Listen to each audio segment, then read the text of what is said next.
1절에서 6절까지 말씀을 공독하겠습니다. 시편 24편 1절에서 6절입니다. 땅과 거기에 충만한 것과 세계와 그 가운데에 사는 자들은 다 여호와의 것이로다. 여호와께서 그 터를 바다 위에 세우시며 강들 위에 건설하셨도다. 여호와의 산에 오를 자가 누구며 그의 거룩한 곳에 설 자가 누구인가? 곧 손이 깨끗하며 마음이 청결하며 뜻을 허탄한 데에 두지 아니하며 거짓 맹세하지 아니하는 자로다. 그는 여호와께 복을 받고 구원의 하나님께 의를 얻으리니 이는 여호와를 찾는 족속이요 야곱의 하나님의 얼굴을 구하는 자로다. 셀라. 아멘. 할렐루야. 오늘은 시편 24편에 있는 말씀으로 함께 은혜를 나누겠습니다. 주님 앞에 나아가 그 앞에 서기 위하여 라는 제목입니다. 시편 24편은 다윗이 만왕의 왕이신 하나님과 그의 백성들이 맺은 언약을 상징하는 언약궤가 가드 사람 오벳 에돔이라는 사람의 집에서 예루살렘의 장막으로 옮겨졌을 때를 생각하면서 감격해가지고 큰 기쁨으로 노래한 찬양시 중에 하나입니다. 이스라엘 백성에게 있어서 하나님의 언약궤는 그들의 생명보다 더 귀한 것으로 여겼습니다. 왜냐하면 언약궤는 자신들이 하나님과 약속으로 맺어진 특별한 백성들, 선민이라는 사실을 알려주는 것이기 때문입니다. 그런데 이러한 언약궤가 3개월 동안이나 하나님의 장막이 아닌 가드 사람 오벳 에돔이라는 사람 집에 있는 것을 두고만 보고 있을 수가 없었어요. 그런데 이제 그 언약궤가 예루살렘 하나님의 장막에 옮겨졌으니 이제 그 감격, 큰 기쁨으로 인해서 얼마나 감격스러웠겠느냐 하는 것입니다. 그렇지만 여러분 시편 24편은 단순히 언약궤가 예루살렘의 장막으로 옮겨졌다는 사실만을 쓰고 있지 않습니다.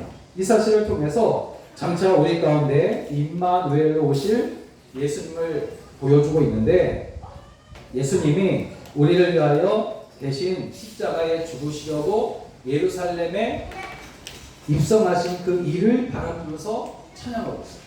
그러니까 다시 말하면 오벳 에돔의 집에 있었던 그 언약궤가 예루살렘 장막으로 옮겨지는 이것을 보면서 이제 장차 예수님께서 우리 가운데 오시는 그 예수님께서 십자가에 달려 죽으시려고, 즉 우리의 죄를 위해 대신 죽으시려고 예루살렘에 들어가시는 그 장면을 같이 연관해서 보고 있다는 것입니다. 그럼 우리가 24편은 하나님의 언약궤가 예루살렘 장막 안에 놓여진 것에 대하여 찬양하는 찬양시일 뿐만 아니라 이것을 통해서 우리 가운데 오신 예수님이 예루살렘에 들어가시고 또 하나님의 뜻을 십자가에 완성하시고는 만왕의 왕이 되시는 것을 보면서 주님 앞에 나아가 모든 영광을 올려드리고 있는 찬양시다라는 것을 알 수가 있습니다. 그렇다면 지금 만왕의 왕이신 주님 앞에 나온 우리가 영원히 해야 할 일은 무엇일까 하는 겁니다. 우리를 죄에서 구원하시려고 십자가에 달려 죽으시려고 예루살렘에 입성하셔서 하나님의 뜻을 완성하신 그 예수님의 앞에 나아가 우리가 해야 할 일은 무엇이냐 이거죠. 첫째는 말씀을 따라 순종하며 살아가야 되겠다 하는 거죠. 1절을 보니까 땅과 거기에 충만한 것과 세계와 그 가운데에 사는 자들은 다 여호와의 것이다 그랬는데 천지만물이 다 하나님의 것이라는 그런 선포입니다. 하나님께서 모든 것의 주인이고 다스리시는 그런 왕이신데 그 이유를 2절에서 설명합니다. 즉 하나님께서 그 모든 것들을 지으셨기 때문이다 그렇게 말씀을 하고 있어요. 또 하나님께서 그 터를 바다 위에 세우시고 강들 위에 건설하셨다 2절에 있는 말씀입니다. 이 말씀은 태초에 하나님께서 천하의 물을 한 곳에 모으심으로 땅이 드러나게 하신 창조 사역을 표현한 그런 말씀인 것을 알 수가 있습니다. 그렇지만 여기서 다윗이 강조하고자 하는 것은 뭐냐면 하나님께서 땅이나 강, 바다를 만들어 가지고 모든 피조물로 하여금 생명을 가지고 살게 했다면 그러한 삶의 기반을 주신 하나님께서 그 모든 것들에 대하여 주권이 있다 하는 것을 말씀해 주는 겁니다. 하나님은 이렇게 모든 것을 지으시고 다스리시는 그런 왕이십니다. 그리고 이러한 사실은 이제 하나님을 향한 우리의 자세가 어떠해야 함을 가르쳐 주는데 곧 우리는 왕이신 하나님께 순종하며 그분을 영화롭게 하는 그런 삶을 살아야 한다는 그런 말씀인 줄로 믿습니다. 물론 오늘날 민주국가에서는 국가의 주권이 그 나라의 국민에게 있습니다. 한 나라의 대통령이라도 자기 마음대로 국민을 어떻게 할 수가 없습니다. 대통령은 국민에 의해서 선출되고 또 전체 국민을 대표하는 사람일 뿐이에요. 그러나 이와는 반대로 옛날 절대 군주 시대에는 어떻습니까? 주권이 국민에게 있지 않고 왕에게 있었단 말이에요. 왕은 그 국가였고 주권이 왕에게 있었습니다. 백성은 왕의 소유와 같았어요. 그래서 태양왕이라 불리는 프랑스 왕 루이 14세가 이런 말을 했어요. 짐이 곧 국가다. 짐이 곧 국가다. 그러니까 옛날 절대 군주 국가에서의 주권이 누구에게 있었는지를 잘 알려주는 그런 이야기인데 물론 왕은 절대 권력을 휘두르는 만큼 백성들의 안전을 위해서 최선을 다해야만 했습니다. 여하튼 절대 군주 국가에서 백성들은 왕을 높이고 그에게 절대 복종을 했다는 거죠.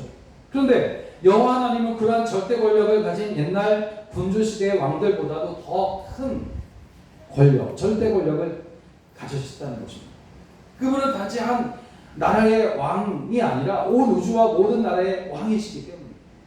모든 국가와 국가의 왕이 한 인간에 불과하다면 하나님은 모든 세계와 인간을 포함해서 거기에 있는 모든 것들을 지으신 분으로 모든 것이 다 하나님의 소유라는 거죠. 또 하나님은 피조물로부터 영광을 받으시기 위해서 그 모든 것을 지으셨다고 성경은 말씀합니다. 그러므로 여러분 하나님의 피조물 중에 하나인 우리가 해야 할 일은 너무나도 자명한 거예요. 다윗이 고백하는 것처럼 하나님을 나의 왕으로 나의 주로 섬기면서 그의 말씀에 순종하며 사는 것이 바로 우리가 해야 할 일인 줄로 믿습니다. 하나님을 영화롭게 하고 주님을 영원토록 즐거워하게 되시기를 주의 이름으로 부탁을 드립니다. 놀랍게도 하나님의 영광을 위하여 살 때에 우리도 그렇게 사람들로부터 영광을 받게 될 것이고 또 하나님을 사랑하고 이웃을 사랑하라는 그런 말씀에 우리가 순종하게 되면 우리도 사랑받는 사람이 되는 것이 분명하단 말이에요.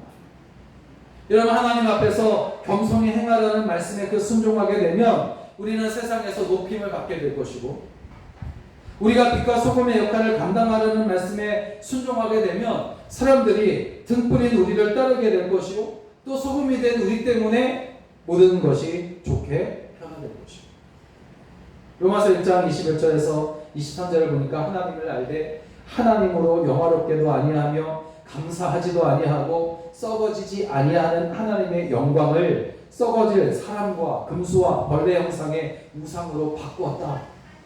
그렇게 말하고 있는데 이 말씀은 결국 반대로 말하면 하나님을 영화롭게 하고 또 베푸신 은혜에 늘 감사하고 또 하나님께 날마다 영광을 돌리며 살 때에 우리도 세상에서 영화롭게 된다는 그런 말씀이라는 거죠. 여러분 하나님을 영화롭게 해야 할 사람들이 도리어 하나님의 영광을 훼손하고 창조주 하나님 대신 썩어질 피조물을 섬기는 그런 폐역함을 저지르고 있었다는 거죠. 이것이 지금 세상의 실상이고 또 환난 중에 옷이 벗겨진 교회의 모습이라 생각됩니다. 그러니 여러분 하나님께 혼날 수밖에 없는 거예요. 저는 이 시대의 이런 모습들을 우리가 저는 보면서 지금 하나님께서 우리를 혼내고 있는 것이 아닌가 하는 생각을 해보게 됩니다. 하나님은 당신을 왕으로 인정하지 않는 세상을 멸하고 오직 당신을 왕으로 섬기며 순종하고 또 하나님의 영광을 위하여 사는 사람들을 사용하시며 그에게 복을 주시고 그들로 하늘의 영원한 복과 땅에 기름진 것으로 풍성하게 하신 겁니다. 그러므로 여러분 우리는 우리의 왕이신 하나님께 불순종한 것을 회개하며 언제나 그분의 영광을 높이는 그런 삶을 살아야 할 줄로 믿습니다.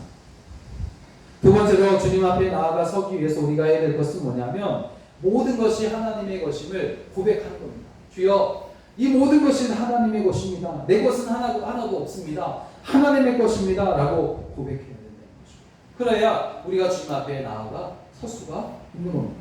1절을 보니까 시인은 땅과 거기에 충만한 것과 세계와 그 가운데에 사는 자들은 다 여호와의 것이다. 즉 천하 만물이 다 하나님의 소유라는 겁니다. 왜냐하면 하나님이 우주 만물을 지으셨기 때문에. 하나님이 지으셨기 때문에 모든 만물뿐만 아니라 우리 자신까지도 하나님의 소유라는 겁니다. 결국 우리에게 우리의 소유의 진정한 주인이 누구인지를 오늘 본문은 우리에게 밝히 보여주고 있습니다. 우리가 가진 모든 것의 진정한 주인은 그것을 지으신 하나님이시라는 거죠. 여러분 우리는 우리가 사용할 수 있는 모든 지위나 명예나 생명이나 재산이나 재능 이런 것들을 우리의 것으로 생각합니다. 또 그러한 생각 때문에 얼마 안 되는 그것들을 자기 마음대로 혹은 오직 자기만을 위해서 사용하는 것은 당연한 것이라고 그렇게 말해요. 만일 우리가 사용하는 모든 것이 정말 우리의 것이라면 그것들을 우리 마음대로 혹은 우리 자신만을 위해서 사용한다고 해도 문제가 될 것은 없습니다. 그러나 오늘 하나님의 말씀은 우리 자신만이 아니라 우리가 사용하는 모든 것이 실상은 다 하나님의 것이다 라고 말합니다. 그리고 이러한 사실을 성경 여러 곳에서 거듭하여 증거하고 있어요. 욥기서 41장 11절을 보니까 하나님은 온 천하에 있는 것이 다 내 것이다 그렇게 말씀하셨어요. 시편 50편에 보니까 이는 산림의 짐승들과 못 산의 가축이 다 내 것이며 산의 모든 새들도 내가 아는 것이며 들의 짐승도 내 것이미로다. 내가 가령 줄여도 내게 이르지 않을 것은 세계와 거기에 충만한 것이 내 것이다. 그렇게 말씀하셨어요. 또 시편 95편 4절 5절에 땅의 깊은 곳이 그 위에 있으며 산들의 높은 것도 그의 것이로다. 바다가 그의 것이라 그가 만드셨고 육지도 그의 손이 지으셨도다. 그렇게 말씀합니다. 여러분 이러한 말씀들은 우리가 가지고 사용하는 모든 것의 실제 주인이 하나님이심을 보여주고 있어요. 사실 우리는 이 세상에 올 때 가지고 온 것이 아무것도 없으며 마지막에 가지도 못합니다. 이것은 우리가 가진 것 중에 우리의 소유가 하나도 없음을 보여주는 것이기도 할 것이요. 물론 우리는 세상을 살아가면서 굳이 재산이 아니고서라도 부모에게서나 조상에게서 물려받거나 자기의 노력으로 가지게 된 것들이 있습니다. 그러나 그처럼 가졌다 해도 그것이 영원히 내 것이 되는 것이 아니란 말이에요. 단지 그것들은 다 하나님의 것으로 우리는 잠시 하나님의 것을 사용하고 있을 뿐이라는 겁니다. 그런데 우리는 이 사실을 자주 망각하고 살 때가 많은 거죠. 즉 자기가 사용하는 것을 마치 자신의 것처럼 생각하고 오직 자신만을 위하여만 사용할 뿐만 아니라 그것에 대해서 어떤 사람들은 집착을 합니다. 집착을 하다가 큰 낭패를 맞기도 해요. 여러분 우리는 우리가 사용하는 것을 자기의 것으로 여겨서는 안 됩니다. 모든 것이 하나님의 것임을 알아요. 그러므로 여러분 우리는 우리가 가진 것을 사용하면서도 그것을 사용할 수 있도록 허락하신 하나님께 감사하며 하나님의 뜻에 합하여 사용해야 할 줄로 믿습니다. 여러분 오늘날 사회가 혼란스럽고 또 사람들의 마음에 욕심이 가득하게 된 근본 이유가 무엇일까요? 코로나가 가장 큰 원인이라고 말하지만 사실 이러한 전염병이 아니더라도 나라가 혼란스럽지 않을 때가 없었으며 사람마다 욕심이 없었던 때가 없었어요. 아마도 세상 끝날까지 이러한 일들은 있을 겁니다. 나라는 분명히 혼란스러울 것이고 또 사람마다 욕심은 계속해서 있을 것이에요. 그리고 그것은 모두 하나님의 것임을 인정하려 하지 않고 내 주머니에 있으니 당연히 내 것이라고 생각하고 있는 데서 비롯된 것이다 라고 할 수 있어요. 그렇다면 이럴 때에 오늘 우리 그리스도인들이 세상을 따라가던 걸음을 돌이켜서 다시 회복되어야만 하는 생각과 마음은 무엇일까? 어떠한 마음, 어떠한 생각을 가지고 있어야 할까 하는 겁니다. 그것은 모든 것이 하나님의 것이라고 고백하는 겁니다. 여러분, 이러한 용기가, 이러한 정말 용기, 진정한 용기가, 모든 것이 하나님의 것이라고 고백할 수 있는 이런 용기가 오늘 교회들마다 또 성도들마다 목회자들마다 회복되어져야 한다는 거죠. 이런 고백들이 정말 다시 모이기 시작한다면 모든 사람들이 그리스도인들로 인해 이전보다 더 나은 삶을 살게 되리라 믿습니다. 오늘 다시 한번 이런 혼란의 시대에 우리가 마음속에 또 생각 속에 가지고 있어야 될 그 고백은 바로 모든 것이 하나님의 것입니다. 내 것이 아닙니다. 내 것은 하나도 없습니다. 아버지 하나님의 것입니다. 라고 고백하는 이런 용기가 회복되어져야 할 줄로 믿습니다. 마지막으로 주님 앞에 나아가 서기 위하여 우리가 가지고 있어야 될 것은 뭐냐면 그것을 사모해요. 하나님 앞에 나아가 서는 것을 사모해야 합니다. 간절히 원해야 된다는 거죠. 3절을 보니까 여호와의 산에 오를 자 누구며 그 거룩한 곳에 설 자가 누구인가? 라는 말씀라고 묻고 있는데 여기서 여호와의 산과 거룩한 곳은 같은 곳이고 지리적으로 볼 때에는 시온산 언약궤가 있는 곳을 말합니다. 예루살렘 성전에. 그러나 의미를 따지자면 여호와의 산은 곧 하나님의 앞을 말하고 또 주님 계신 성전을 의미합니다. 그러므로 이 말씀은 누가 거룩하신 하나님 앞에 나아가 설 수 있겠는가? 어떤 사람이 주 계신 성전에 있을 수 있겠는가? 하는 그런 질문입니다. 공간적인 의미에서 시온산 곧 하나님의 성전에는 이스라엘 백성이라면 누구나 다 나아가 설 수 있습니다. 때문에 이 질문은 공간적인 개념으로 말씀하신 것이 아님을 알 수 있어요. 오늘도 마찬가지입니다.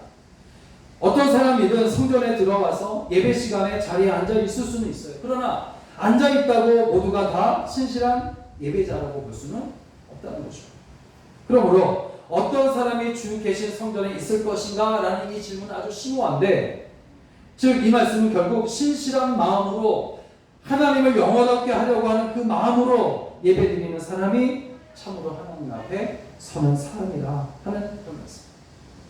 그리고 이 사실이 중요한 이유는 오늘 본문에 보니까 하나님 앞에 설 수 있는 자가 하나님께 복을 받고 구원하시는 하나님으로부터 의롭다고 인정을 받기 때문에 5절을 보니까 그는 여호와께 복을 받고 구원의 하나님께 의를 얻으리니 라고 말씀하고 있습니다. 인생에게 있어서 이것보다 중요한 것은 사실 없습니다. 왜냐하면 하나님께 의롭다함을 얻는 자만이 하나님과 교제할 수 있고 하나님이 허락하시는 복과 또 구원하시는 은혜로 살 수가 있기 때문입니다. 그러면 과연 누가 여호와의 산에 오르며 이런 거룩한 곳에 설 수 있겠는가 하는 이에 대해서는 4절에서 알려주고 있어요. 곧 손이 깨끗하며 마음이 청결하며 뜻을 허탄한 데에 두지 아니하며 거짓 맹세하지 아니하는 자로다 하는 말씀입니다. 여러분, 누가 하나님의 전에 설 수 있겠는가? 그 사람은 신실한 사람, 신실한 마음을 가지고 있는 사람, 하나님을 영화롭게 하려고 하는 그 마음을 가지고 있는 사람, 그 사람이 하나님 앞에 설 수가 있는데, 그러면 누가 그 마음에 신실한 마음을 가지고 있는 사람이냐 하는 거죠. 어떤 사람이 그러냐 이거죠. 4절에서 그렇게 말씀합니다. 세 가지. 첫째는 손이 깨끗해야 된다. 손이 깨끗해야 된다. 이런 일상생활에서 가장 많이 사용하는 것이 손이죠. 손을 가장 많이 사용합니다. 그러므로 손이 깨끗해야 한다 하는 이 말은 일상의 생활 속에서 성결해야 된다는 것이 성결해야 된다. 즉 거짓과 속임수와 도둑질과 이런 것들을 거절하고 죄는 어떤 모양이든 멀리하는 것이 하나님 앞에 서는 사람이 갖춰야 할 조건이다 하는 그런 말씀입니다. 마태복음 5장 23절 24절에 보면 예수님은 예물을 제단에 드리려다가 거기서 내 형제에게 원망 들을 만한 일이 있는 것이 생각나거든 예물을 제단 앞에 두고 먼저 가서 형제와 화목하고 그 후에 와서 예물을 드리라 말씀하시는데, 이 말씀 역시 예배를 드리기 전에 먼저 일상이 죄를 거부한 깨끗한 생활이어야 한다는 그런 말씀입니다. 두 번째로 뜻을 허탄한 데에 두지 않아야 된다고 했어요. 하나님께 나아가 그 앞에 서고자 하는 자는 일상생활이 깨끗해야 할 뿐만 아니라 그 마음과 뜻이 하나님께 있어야 되는데, 이것은 하나님이 귀가 따갑도록, 예수님이 귀가 따갑도록 하신 말씀입니다. 마태복음 5장 8절에서 주님은 마음이 청결한 자는 복이 있나니 그들이 하나님을 볼 것이며 그렇게 말씀하셨어요. 또 마태복음 5장 28절에서 주님은 또 간음하지 말라 하였으나 나는 너희에게 이르노니 음욕을 품고 여자를 보는 자마다 마음에 이미 간음하였느니라. 마음을 중요하게 하셨어요. 이렇게 예수님은 마음이 하나님께 있으며 그 속에서 옳은 것이 나와야 된다. 그래야만 주님 앞에 나아가 서는 사람이 될 수 있다. 그렇게 말씀하셨어요. 세 번째로 거짓 맹세하지 말아야 된다 합니다. 거룩하신 하나님 앞에 나아가려는 사람은 이웃과의 관계에서도 신실해야 되는데, 헛된 것을 참되다고 하거나 지킬 마음이 없는 상태로 약속을 하면 안 된다는 거예요. 거짓말하지 말라는 거죠. 예수님도 마태복음 5장 34절에 나는 너희에게 이르노니 도무지 맹세를 하지 말지니 하늘로도 하지 말라 이는 하나님의 보좌이며 땅으로도 하지 말라 이는 하나님의 백등상이며 예루살렘으로도 하지 말라 이는 큰 임금의 성이며 내 머리로도 하지 말라 이는 내가 한트럭도 희고 범죄할 수 없습니다.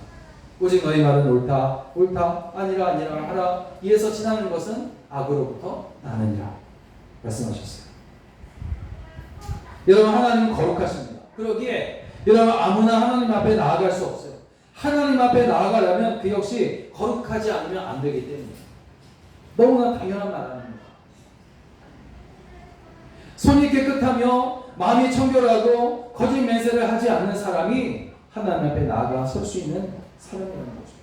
그러므로 하나님 앞에 서기를 원한다면, 그래서 구원의 하나님께 의롭다함을 받고 그분과 더불어 영원한 교제에 들어가기를 원한다면 이 세 가지 조건을 잘 충족시키며 살아가시기를 주의 이름으로 부탁드립니다. 물론 이렇게 살아가는 것이 참으로 힘들고 어려워요. 주님 앞에 나온다 해도 사실 양심의 거리낌을 가지고 나오는 일도 분명 있어요. 그럼에도 불구하고 우리가 주님 앞에 나와서 예배드릴 수 있는 것은 그 모든 것을 통해서 주님께서 우리를 심판하시기 전에 우리를 용서하신다는 거예요. 주님은 아직 우리 가운데 심판해 주러 오시지는 않으셨어요. 사랑해 주러 우리 가운데 오셨잖아요. 그러므로 우리가 이 땅에 살아가는 동안 주님 앞에 나아가 서기 위해서 날마다 예수 그리스도 앞에서 우리의 죄를 회개하고 정말 정결한 마음을 가지고 성실한 마음을 가지고 주님 앞에 나와 예배드리는 그런 삶을 살아가야 할 줄로 믿습니다. 사랑하는 여러분, 왕이신 주님께 나아가 설 수 있는 사람이 되시기를 주의 이름으로 부탁을 드립니다. 그렇게 하기 위해서 주님의 그 말씀에 우리가 순종하며 또 하나님을 영화롭게 하는 그런 삶을 계속해서 살아가시기를 주의 이름으로 부탁을 드립니다. 예배를 드리는 것이 하나님을 영화롭게 하는 일이요, 또 영광 올려드리는 일인데 오늘날 너무나 안타깝고 슬픈 일이 벌어지고 있잖아요. 주님 앞에 나와 예배를 드리지 못하고 있단 말이죠. 많은 교회들이. 오늘 여러분 예배를 드릴 수 있는 이 시간에 정말 하나님 앞에 모든 마음, 모든 정성을 다해서 예배드리는 여러분 되시기를 주의 이름으로 부탁을 드립니다. 그리고 모든 것이 다 하나님의 것임을 고백해야 합니다. 손이 깨끗하며 마음이 청결하고 거짓 맹세를 하지 않는 사람이 되어서 하나님으로부터 의롭다 인정받는, 복받는 여러분 되시길 바랍니다. 그래서 하나님 앞에 나아가 서는 저와 여러분 다 되시기를 주의 이름으로 간절히 축원합니다. 기도하겠습니다.